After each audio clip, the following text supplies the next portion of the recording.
Бірінші бөлім. Туған апан. Құдіретті тергеушім, өтірік қоссам тас төбемнен ұрыңыз. Атым Биғабыл, әкем Жаппар ғой. Жаппардың әкесінің әкесі Балпаң деген кісі. Алып соғар би де, азулы бай да болған екен. Балпаңның Құрман, Бекназар, Құлназар, Байназар деген төрт ұлы болыпты. Құрман тұңғышы, Жаппардың әкесі. Ол ерте үйленіп 40-30 қоймен бір ат енші алып, 4 қанат керегелі отауымен бөлініп шығыпты.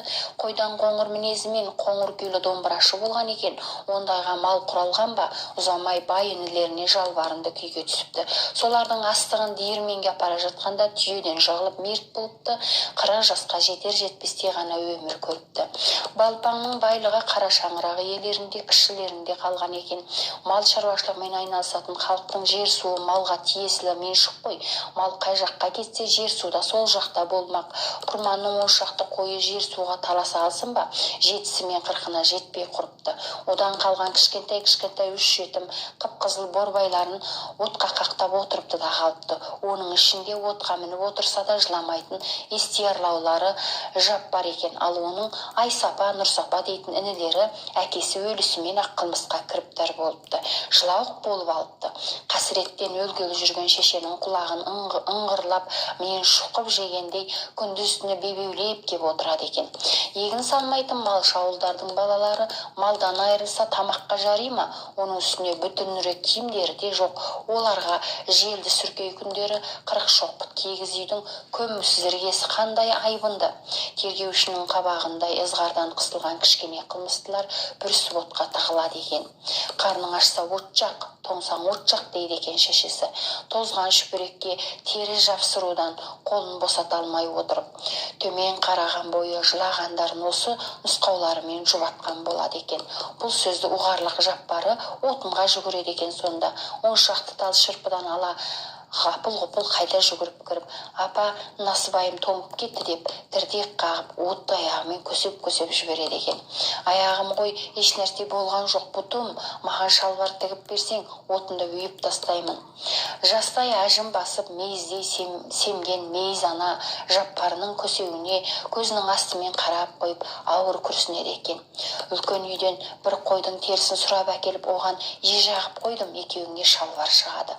Мұны естіген Жаппар жалаң бұттың қуанышсыз қойнына симай далаға, отынға және жүгіре жөнеледі екен.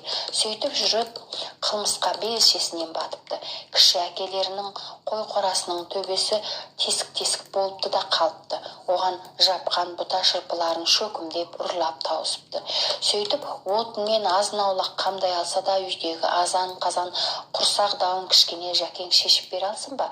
Мейіз ана өзінің иесіз үйінің жұмысын тастай салып, еріксіз жүгіреді екен де бай қайындарынан жәрдем сұрауға кетеді екен.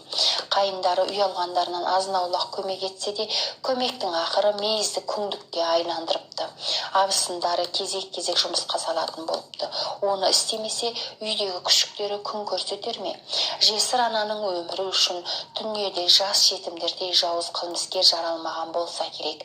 Өйткені олар қарнашқанда ананың жүрек бауырын суырып, миын сорады ғой. Сөйтіп, мейіз ананы күңдікке салушы үйдегі 3 қылмыскер, бұлардың ең үлкені менің әкем Жаппар болады. Балқаш көлінің шығыс-солтүстік жағында Тауқұм деп аталатын шағыл құм болады. Біздің ата-бабаларымыздың қыстауы сонда. Оқшауырақ жерден қазылып, құм басып қалмау үшін айналасына тал тоқып шегенделген таяз құдықтан біздің ауыл су ішеді екен. Сол құдықтан су алып дағдыланған мейіз ана ернеуіне қатқан түйетайлы мұздың қатеріне қарамай іңірдеде су тасып жүреді екен. Ақшұнақ аяздың шақылдап тұрған бір кешінде мейіз ананың аяғы тайып кетіп, сол құдыққа көміп беріпті. Ет пісірімі уақытқа дейін қайтпағанын еске алған адамдар жүгіріп келіп құдықтан үн-түнсіз жатқан мейіз ананы көреді. Құдықтан шығарысып, көтеріп үйіне әкелгенде ол шала жансар екен. 3 баласы 3 жағынан жабысып шуласа да үні шықпай үзіліпті. Әділетті тергеушім, ақ-нақақты адамзатта сіз ғана айырар деп сенемін. Осы үлкен шешемнің өз құрсағынан шыққан балаларын зарғақсатып, ләмдемей рахымсыз ызғарлы күйінде кетуін қарашы. Не деген тас бауыр еді. Кішкенелерін есіркемей, тым болмаса маңдайынан ақтық рет бір сипамай, бір жүммей тас болып қатып, панасыз ең құмға тастап кетуін қарашы.